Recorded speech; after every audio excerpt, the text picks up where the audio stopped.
Okay. అలాగే social media ఎక్కువైపోతుంది sir. అందరికీ యాక్సెస్ ఉంటుంది. ఫోన్ అనేది చిన్న పిల్లాడి చేతుల్లో Anusha, India is in the top list అమ్మా. ఏది మన సోషల్ మీడియా యూసేజ్లో కానీ నెట్ యూసేజ్లో కానీ ఇండియా ఇప్పుడు టాప్లో ఉంది. టాప్లో ఉందంటే టాప్లో ఉంది. ఇంకా అసలు ఇండియా బీట్ చేసి ఇంకెక్కడికి వెళ్తుందో కూడా తెలియదు అసలు. అంటే అంత ఈజీ యాక్సెస్ అయిపోయిందమ్మా. ఈజీ యాక్సెస్ అయిపోయింది. Easy to right to comment అన్నట్టు ఎవరిని పడితే వాళ్ళని తిట్టడం, అబ్యూజివ్ లాంగ్వేజ్ ఎక్కువైంది. చాలా తప్పమ్మా, చాలా అంటే చాలా తప్పు. ఎవ్వరికి ఇప్పుడు నీకు నీ రైట్ ఉంది, నువ్వు పోస్ట్ చేసుకునే రైట్ నీకుంది, కానీ వాళ్ళను అబ్యూజివ్ లాంగ్వేజ్, వల్గర్ లాంగ్వేజ్ మాట్లాడటము. రీసెంట్గా ఒక ఫోక్ సింగర్ కూడా జరిగింది కదా, అవును, అవును. తన అబ్యూజివ్ లాంగ్వేజ్ కంప్లీట్ చేస్తే తను కంప్లైంట్ చేసింది. అతన్ని ఎవరైతే ఆ కామెంట్స్ పెట్టినాడో తన్ని తీసుకొచ్చి అరెస్ట్ చేసినారో, తర్వాత ఎక్స్క్యూజ్ అడుగుతున్నారు. కానీ ఎస్పెషలీ చాలా మంది సెలబ్రిటీస్ కూడా అవుతుంది. సెలబ్రిటీస్ని కూడా అంటే ఒకటి అంటే చేతిలో ఫోన్ ఉంది, చేతిలో ఇది ఉందని. ఇప్పుడు ఏం జరిగిందమ్మా, ఇప్పుడు ఫైనల్గా ఏం చూడండి, ఇప్పుడు అమెరికా ఏమంటుంది, ఎవరు H1B వీసాకి అప్లై చేసినా, H4B వీసాకి అప్లై చేసినా కూడా ఫస్ట్ నీ సోషల్ మీడియానే చెక్ చేస్తాము, సోషల్ మీడియా యాక్సెస్ ఇవ్వాలి మాకు అని చెప్పేసి అంటుంది. వీసా కండిషన్ పెట్టింది, తెలిసింది అనుకుంటా మీకు. రీసెంట్గా వచ్చింది, ఏది అమెరికా ఇంపోజ్ చేస్తుంది, మంత్స్ అయింది అనుకుంటా సార్. అమెరికా ఇంపోజ్ చేస్తుంది. ఏంటంటే నీ సోషల్ మీడియా లైఫ్ ఎట్లుంది, ఫస్ట్ సోషల్ మీడియా లైఫ్ అని కాదు, అక్కడ కాదు, ఈవెన్ ఇండియాలో కూడా రావాలి. అలా ఏంటంటే before going in for a proposal are before going for a job interview నీ సోషల్ మీడియా లైఫ్ ఎట్లుంది, అసలు అది మోర్ ఇంపార్టెంట్ అయిపోయింది. రీసెంట్గా నేను అంటే మేము ఒక కేస్ స్టడీ విన్నాము. అమ్మాయి వాళ్ళ పేరెంట్స్ వచ్చేసి అబ్బాయి క్రెడిట్ కార్డ్ డీటెయిల్స్, అబ్బాయి డెబిట్ కార్డ్ డీటెయిల్స్, అబ్బాయి సోషల్ మీడియా అకౌంట్ మొత్తం డీటెయిల్స్ అడిగినారు. ఏంటంటే ఫస్ట్ ఇవన్నీ చెక్ చేసుకొని ఇవన్నీ కరెక్ట్ ఉంటేనే మా అమ్మాయిని మా ప్రపోజల్ మేము యాక్సెప్ట్ చేస్తామని చెప్పేసి. So that is going to happen Anusha. Next అంటే జరిగేది అదే. ఇంకా ఏంటంటే ఈ అబ్బాయి సోషల్ లైఫ్ ఎట్లుంది, సోషల్ మీడియా యాక్టివిటీస్ ఏంటి, ఏం సర్చ్ చేస్తున్నాడు, గూగుల్ అకౌంట్లో ఏముంది, క్రోమ్లో ఏముంది, మాకు అవన్నీ తెలిసి బ్యాంక్ బ్యాలెన్స్ ఎలా ఉంది అన్నీ ఓకే అంటేనే మా అమ్మాయి డీటెయిల్స్ మీకు ఇస్తాము, లేకపోతే ఇవ్వము. ఓకే. సో అది రావాలి అనుష. ఏంటంటే విపరీతమైన అబ్యూజివ్ కంటెంట్ వస్తుందమ్మా, which has to be addressed అమ్మా. Sir one more thing sir, అయితే రీసెంట్గా సమంత మ్యారేజ్ చేసుకున్నారు కదా సార్. సో ఫస్ట్ నాగ చైతన్యకి సమంతకి డివోర్స్ అయిన సంగతి అందరికీ తెలిసిందే. సో ఇప్పుడు ఏంటంటే సమంత మీద నెగిటివ్ ట్రోలింగ్ ఎక్కువ అయిపోతుంది sir. She played the game అని. ఎవరికి ఏం రైట్ ఉందమ్మా, అది ఆమె పర్సనల్ లైఫ్, తన పర్సనల్ లైఫ్ కదమ్మా. Even I don't have a right to talk about this. ఎవ్వరు మాట్లాడొద్దు. ఎందుకు మాట్లాడుతున్నానంటే కమెంట్స్ ఎందుకు కామెంట్ చేయాలి, ఎందుకు కామెంట్ చేయాలి? ఆమె లైఫ్ ఆమె బతుకునే రైట్ లేదా? ఆమెకు వద్దనుకుంది. మరి నాగ చైతన్య దగ్గర నుంచి 200 crores వాళ్ళు ఇస్తాను కూడా తీసుకోలేదు, మరి తీసుకోకుండా వెళ్ళిపోయింది, డైవర్స్ తీసుకుంది. మరి దాని గురించి ఎందుకు మాట్లాడారు? ఇప్పుడు అది ఆమె గ్రేట్నెస్ కాదా? అయినా choosing of a life partner అనేది ఆమె చాయిస్ అమ్మా. అది ఇప్పుడు మరి ఒకటి సమంత గారినే ఒక్కళ్ళనే కామెంట్ చేయాల్సిన అవసరం ఏముందమ్మా? అవతల ఇంకొక వ్యక్తి కూడా ఉన్నాడు కదా, ఆమె ఇంకొక మగ వ్యక్తిని పెళ్లి చేసుకుంది కదా, మరి ఆయన గురించి ఎందుకు మాట్లాడలేదు? ఆయన కూడా ఆయన వైఫ్ డైవర్స్ ఇచ్చి తీసుకున్నాడు కదా, సమంతను పెళ్లి చేసుకున్నాడు కదా. అయినా ఒకరి ప్రైవేట్ లైఫ్ గురించి మాట్లాడే రైట్ మనకు ఎందుకు ఉందమ్మా? మనం ఎందుకు మాట్లాడాలి? That is her choice. ఆమెకి ఇష్టమైంది ఆమె చేసుకుంది. ఆమె ఎవరితోటి ఉంది ఎవరితోటి లేదనేది వీళ్ళకి ఏం రైట్ ఉందమ్మా? ఎవరు ఎందుకు మాట్లాడాలి? ఆమె పర్సనల్ లైఫ్ అది, దట్స్ ప్యూర్లీ ప్రైవేట్. అది ఆమె గురించి మాట్లాడాల్సిన రైట్ ఎవరికి లేదు, ఎవరికి అట్లాంటి హక్కు లేదు అసలు. అట్లాంటిది ఫస్ట్ ఆఫ్ ఆల్ ప్రమోట్ చేయొద్దమ్మా అట్లాంటిది. అంటే ఒకటి ఏంటంటే మీడియా కూడా ఎట్లా తయారైందంటే, మాకు ఎంతసేపు మాకు టీఆర్పీ పెరుగుతుంది, లేకపోతే ఈ కామెంట్ మనం ప్రమోట్ చేస్తే, లేకపోతే దీన్ని మనము ఎస్కలేట్ చేస్తే మనకి వ్యూవర్షిప్ పెరుగుతుంది కావచ్చు అని చెప్పేసి ఎంతసేపు ఆలోచిస్తున్నారు. కానీ ఒక మనిషి ప్రైవేట్ లైఫ్ గురించి మాట్లాడే రైట్ ఎవరికీ లేదమ్మా. That's purely condemnable. Sir let's talk about the issue గురించి. వీసాస్ గురించి ఇంకా క్లారిటీ రాకుండా అయిపోతుంది, దీని గురించి మీరు ఏమంటారు? ఒకటమ్మా ఏంటంటే మనోళ్ళకు బేసిక్ సివిక్ సెన్స్ లేదమ్మా. I agree. Basic civic sense ఏంటంటే ఇప్పుడు ఇక్కడ చేసినట్టు పోయి నేను అక్కడ చేస్తా అంటే ఎందుకైద్దమ్మా? ఎక్కడ పడితే అక్కడ రోడ్ల మీద కార్లు ఆపేసేసి, రోడ్ల మీద బండ్లు ఇడిచిపెట్టి, రోడ్ల మీద తాగి తందనాలాడి,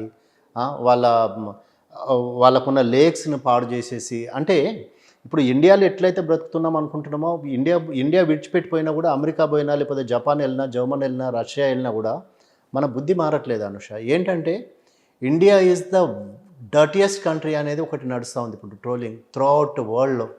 ఇక్కడ అన్నిటికన్నా వర్స్ట్ కంట్రీ, డర్టియెస్ట్ కంట్రీ ఏంటంటే ఇండియా అని. మనోళ్ళు అదే బుద్ధి పట్టుకొని అక్కడికి వెళ్తున్నారు. ఇక్కడ ఏదైతే చేస్తున్నారో రోడ్ల మీద చిల్లర లెక్కలు చేసి అక్కడ కూడా అదే చేస్తున్నారు. దో యూ బయ్య హమ్మర్ కొనుక్కున్నా, లేకపోతే ద బెస్ట్ కార్ కొనుక్కున్నా కూడా మన బుద్ధి అయితే మారట్లేదు అనుష. ఇప్పుడు కొన్ని కంట్రీస్లో, మన ఫారిన్ కంట్రీస్లో స్ట్రిక్ట్ పనిష్మెంట్స్ ఉన్నాయి, స్ట్రిక్ట్ పెనాల్టీస్ ఉన్నాయి. మనము ఇప్పుడు రోడ్డు మీద ఉంచితే మనకు ఫైన్, రోడ్డు మీద డస్ట్ పడేస్తే ఫైన్, రోడ్డు మీద న్యూసెన్స్ చేస్తే ఫైన్. మరి ఇప్పుడు మన ఇండియా ఏంటంటే ఇండియా ఎవ్రీబడీస్ ఇది ఏంటంటే నేను రోడ్డు మీద ఏదన్నా చేయొచ్చు, రోడ్డు మీద తాగొచ్చు, ఏదైనా ఊంచొచ్చు, చేయొచ్చు. పాన్ గుట్కా రోడ్డు మీద వస్తూ ఉంటామా, ఎంత బాధ అనిపిస్తుంది అంటే కార్లో నుంచి తీసి తూ అని ఉంచుతారు రోడ్డు మీద. అది ఒక కమర్షియల్ బిల్డింగ్ అనమాట. సమ్ ఒక వర్క్ మీద వెళ్తే ఆ గోడల నిండా అవే ఉన్నాయి అసలు. ఇప్పుడు ఎందుకమ్మా వచ్చేటప్పుడు కూడా నేను చూసుకుంటూ వచ్చిన మొత్తం ఒక పిల్లర్ నిండా మొత్తం ఉంచడానికి అంటే ఫస్ట్ ఆఫ్ ఆల్ మరి గవర్నమెంట్ ఇప్పుడు దాంతో రైల్వే వాళ్ళు మొన్న చెప్తా ఉన్నారమ్మా, per year railway coaches clean చేయడానికి 3500 crores అవుతుందటమ్మా. రైల్వే కోచెస్ క్లీన్ చేయడానికి పడ్డది ఇదంతా తుడవటానికి. ఎందుకు మరి అట్లాంటివి ఎందుకు బ్యాన్ చేయరు? పోనీ దాని మీద స్ట్రిక్ట్గా ఎందుకు ఎన్ఫోర్స్ చేయరు? దాంతో ఇప్పుడు నువ్వు ఇక్కడ ఇదే చేసినావు, ఇండియాలో ఉన్నంత కాలం అది చేసినావు, పోనీ ఫారిన్ పోయి ఏమన్నా మార్చుకున్నావా? ఏం మార్చుకోలేదు. నీ లైఫ్ స్టైల్ మారలేదు, లైఫ్ మారలేదు, నీ లివింగ్ స్టాండర్డ్స్ మారలేదు. నేను ఇక్కడ ఎట్లా చేసినావు అక్కడ అట్లే చేసినా అంటున్నావు. ఇప్పుడు వాళ్ళు ఏమంటున్నారు, ఒకటి వాళ్ళు H1B వీసా కానీ లేకపోతే వాళ్ళ వీసా ఫీజు పెంచేసి ఇవన్నీ చేయటం ఏంటంటే, ఒకటి ఇండియన్స్ ఎంట్రీని రిస్ట్రిక్ట్ చేయాలి మన కంట్రీకి. అగ్రి అవును. వీళ్ళు వచ్చేసి ఏంటంటే సార్ ఇప్పుడు భయపడుతున్నారు సార్. యుఎస్లో ఉన్న వాళ్ళు ఇండియాకి రావాలంటే వణుకుతున్నారు. యుఎస్లో ఉన్న వాళ్ళైనా ఏ కంట్రీ అయినా అమ్మా ఇండియా మీద బ్యాన్ ఇంపోజ్ చేయడానికి కండిషన్ ఒకటి ఏంటంటే మనకు బేసిక్ మినిమం కామన్ సెన్స్ లేదు. నేను అవుట్ అండ్ అవుట్గా చెప్తానమ్మా, no hesitation. Basic common sense అంటే బేసిక్ కామన్ సెన్స్ లేదు అనుష. నేను రోజు ఇక్కడ నుంచి నేను డైలీ గచ్చిబౌలి నేను ట్రావెల్ చేస్తూ ఉంటాను సికింద్రాబాద్ నుంచి ఎవ్రీడే. రోడ్డు మీద ఇట్లా థూ అని ఉంచితే దాంట్లోకి వెళ్ళి కారు టైర్ తీసుకుపోవడానికి కూడా నాకు బాధ అనిపిస్తుందమ్మా. ఇట్లా అంటే ఇంకా కాన్వర్ట్ సిచ్యుయేషన్లో ఏంటి అనేది అర్థం కాదు. ఇప్పుడు మనోళ్ళు ఏంటి, ఇండియా నుంచి మన దగ్గర నుంచి ప్రతి సంవత్సరం ఎంత బ్రెయిన్ డ్రైన్ జరుగుతుందంటే అంత డ్రైన్ జరుగుతుందమ్మా. ఏంటంటే ఇండియన్ లైఫ్ స్టాండర్డ్స్ కానీ లేకపోతే ఇండియాలో లివింగ్ కండిషన్స్ బాగాలేవు, లేకపోతే పొలిటికల్ సినారియో బాగలేదు, లేకపోతే బెటర్ లైఫ్ కోసం అని చెప్పేసి ఇండియా విడిచిపెట్టి వెళ్ళిపోతున్నారు. ఇప్పుడు one of the cricket star అమ్మ విడిచిపెట్టి లండన్లో బతుకుతున్నాడు. ఎవరు? కోహ్లీ. విడిచిపెట్టేసి వెళ్ళిపోయాడు మొత్తం ఇండియా సిటిజన్షిప్ వదులుకొని. ఎందుకు? అక్కడ పోతే బెటర్ లైఫ్ ఉందని చెప్పేసి, బెటర్ లివింగ్ స్టాండర్డ్స్, పొల్యూషన్ తక్కువ అని చెప్పేసి. చూడండి పొల్యూషన్ ఢిల్లీలో చూడండి, ఇప్పుడు సేమ్ కండిషన్ హైదరాబాద్లో జరుగుతుందట. Same Hyderabad, Bengaluru, Delhi highly polluted. ఎందుకు? ఇంకోటి ఏంటంటే సార్, సర్వేలో ఒకటి నేను చదివాను అనమాట. బెంగళూరు అండ్ హైదరాబాద్లో ప్రతి ఒక్క పర్సన్కి ఇంట్లో 2-3 కార్స్ ఉంటాయి సార్. ఆన్ యావరేజ్ 2 కార్స్ ఉంటున్నాయి అంట. ఒకటి everybody wants to have their own house. ఇప్పుడు మీరు హైదరాబాద్ నుంచి ఒక 40 kilometers కొల్లూరు వెళ్ళండి, తెల్లపూర్ వెళ్ళండి. ఒక విల్లా కాస్ట్ 5 crores అమ్మా, 5 to 6 crores, 7 crores. ఒక 3 bedroom ఫ్లాట్ చూడమ్మా, ఒక 1.5 crore to 2 crores. ఎందుకు? బెటర్ లివింగ్ కండిషన్స్, లేకపోతే బెటర్ ఆప్షన్స్, పొల్యూషన్ కోసం దూరం ఉండాలా, లేకపోతే బెటర్ పీస్ఫుల్ లైఫ్ ఉండాలి అని. ఇప్పుడు నేను ఉండేది నల్లగండ్లమ్మా. నీకు నల్లగండ్లలో నీకు ఒక్క బస్సు కనపడదు అనుష. నువ్వు మెట్రో ట్రైన్ ఎక్కాలంటే కూడా ఒక 10 to 15 kilometers పోవాలా. అయితే నువ్వు ర్యాపిడో ఎక్కాలి, లేకపోతే ఏమన్నా ఎక్కాలి. ఒకవేళ నీ దగ్గర కెపాసిటీ ఉంది, ఐ కెన్ అఫోర్డ్. నేను వేరే కారు కొనుక్కుంటా, నా కొడుకు నేను కారు కొంటా, నా కూతురుకు నేను కారు కొంటా, నా ఇంట్లో 3 కార్లు నేను పెట్టుకుంటా, నాకు నేను మెయింటైన్ చేసుకునే కెపాసిటీ ఉంది. ఎందుకు? Public transport. నీకు పబ్లిక్ ట్రాన్స్పోర్ట్ కరెక్ట్ ఉంటే, ఇప్పుడు నిన్న ఏదో ఒక ఇంటర్వ్యూలో చూశానమ్మా నేను, మొత్తం సిటీ మొత్తం ఉన్న సిటీ బస్సెస్ 440, 9640 సిటీ బస్సులు ఉన్నాయట సిటీ మొత్తం. అంటే కరెక్ట్ కండిషన్లో ఉన్నాయి. ఇంకా ఇక మన రోడ్ల మీద ఆగిపోయే బస్సులకు లెక్కలేదు. అంటే ఎక్కడ దాకా పోయి ఎక్కడ ఆగుతాయో తెలియదు, ఎప్పుడు ఆగుతాయో తెలియదు, ఎప్పుడు మూవ్ అవుతాయో తెలియదు. కొత్త బస్సులు కొనేంత కెపాసిటీ లేదు గవర్నమెంట్ దగ్గర. గవర్నమెంట్స్ ఎంతసేపు ప్రజలకు పనికొచ్చే ఇది కాదు, పబ్లిక్ని అట్రాక్ట్ చేసుకునే స్కీమ్స్ ఇంట్రడ్యూస్ చేస్తారు. Free bus. ఇప్పుడు మెన్ బస్సు ఎక్కకుండా అయినారు. ఏంటిది? బస్సులో పోతే సీట్ దొరకదు, మొత్తం వాళ్ళే కూర్చొని ఉంటున్నారు. కారు కొనుక్కునే కెపాసిటీ ఉన్న వాళ్ళు కొనుక్కుంటారు అనుష. ఇప్పుడు ఒకటి పొల్యూషన్ పెరుగుతుందంటే పెరుగుతుందమ్మా. ఎందుకు పెరగదు చెప్పండి?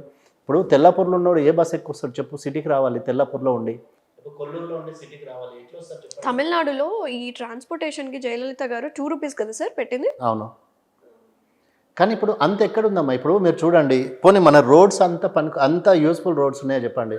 మీరు ఎప్పుడైనా కూడా మీరు జూబ్లీ హిల్స్ చెక్ పోస్ట్ దగ్గరికి వెళ్ళి చూడండి ఉషా, ఫ్రీ లెఫ్ట్ ఉంటుంది మొత్తం. కరెక్ట్ ఫస్ట్ ఒక ఆటో అన్న పెడతాడు, లేకపోతే ఒక ఆర్టీసీ బస్ అన్న ఉంటుందమ్మా. చూడండి, నిన్న కూడా నేను సజ్జన సార్ ట్వీట్ చేసిన నేను, sir first free left free చేయండి సార్, మొత్తం కనీసం హాఫ్ ద ట్రాఫిక్ కంజెషన్ పోతుంది సార్ అని. ఎవరు అన్ఎడ్యుకేటెడ్ ఎవరు కాదమ్మా, ఎడ్యుకేటెడే బ్లాక్ చేసేది. ఎవరు బయట వాళ్ళు కాదు, అన్ఎడ్యుకేటెడ్ కానే కాదు. Definitely they are educated. ఎందుకు బ్లాక్ చేస్తారు? సివిక్ సెన్స్ కాదు అది. నేను పోవాలంతే. నువ్వు బ్లాక్ చేసి కూర్చుంటున్నావు రోడ్ని, నీ వెనుక ఎంత దూరం ట్రాఫిక్ జామ్ అవుతుంది అనేది ఎవరికి తెలియదు. అవసరం కూడా లేదు. ఒక్కొక్కసారి 3 సిగ్నల్ దాటుతాయి అనుష. ఒక్కొక్కసారి ఒక సిగ్నల్ దాటడానికి 3 సార్లు సిగ్నల్ మారుతూ ఉంటుంది. 20 నిమిషాల టైం అక్కడే వేస్ట్ అవుతుంది సార్. 25 నిమిషాలు టైం వేస్ట్ అయిద్దామా. నేను ఇప్పుడు సికింద్రాబాద్ కోర్టులో నేను 10:30కి ఉండాలంటే ఇంట్లో నుంచి 8:15కి బయలుదేరుతాను అనుష నేను.